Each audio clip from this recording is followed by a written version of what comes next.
আন্দোলন ভালো লাগছে। আমরা চাই শান্তি, আমরা চাই দেশটা শান্তি হোক, দেশের মধ্যে না গুন্ডা চলবে, এখানে না সন্ত্রাস চলবে।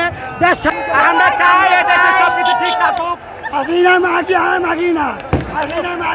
আমরা চাই কোনো ছাত্র ভাইদের উপর আর কোনো আক্রমণ না হোক।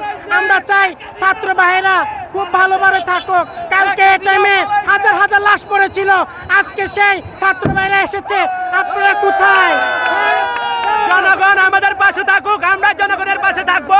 এই দেশের সবাই আমরা ভাই, আমরা বোন, আমরা সবকিছু চলবো। আমাদের দেশে সবাই থাকুক, আমরা চাই সবাই আমাদের সাথে লড়ুক। আমাদের এটা ছাড়বা, ঠিক আছে? আমার গ্রুপের কাছে যাও। আজকে এই যে আসি সকালে কি বুঝতে পেরেছিলেন? আমার খুব ভালো লাগে।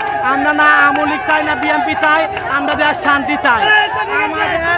আমাদের না আওয়ামী লীগ চাই, না বিএনপি চাই, আমরা দেশ শান্তি চাই। আমাদের জনগণ শান্তি, আমাদের দেশ শান্তি, দুনিয়া শান্তি।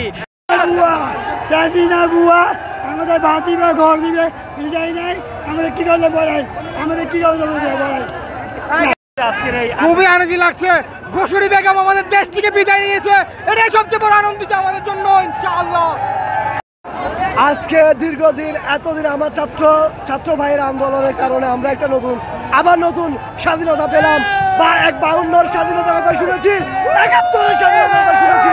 বর্তমান এই 2024 সালে আমরা নতুন স্বাধীন দেশ পেয়েছি। সেই জন্য ঈদ মুবারক, শুভেচ্ছা, অভিনন্দন। সুন্দর যারা দেশ নতুন স্বাধীন আসবে, তারা যেন আবার সুন্দর শাসন করতে পারে। সেজন্য ধন্যবাদ আপনাদেরকে, ধন্যবাদ সবাইকে, ধন্যবাদ। বাংলাদেশ জিন্দাবাদ। আমি বলতে চাই, ছাত্রদের উপরে এত অত্যাচার কেন করলো? তাই এর জন্য আমাদের ছাত্ররা যা করে দেখালো, তা হলো ছাত্ররা দেশকে স্বাধীন দেশ হিসাবে গড়ে তুলেছেন। অনেক বেশি খুশি লাগতেছে, অনেক বেশি। এতদিন পর বিজয়ের হাসি আসছেন কি? প্রায় 1 মাস, অনেক খুশি লাগতেছে। অনেক আগে উঠছে ও।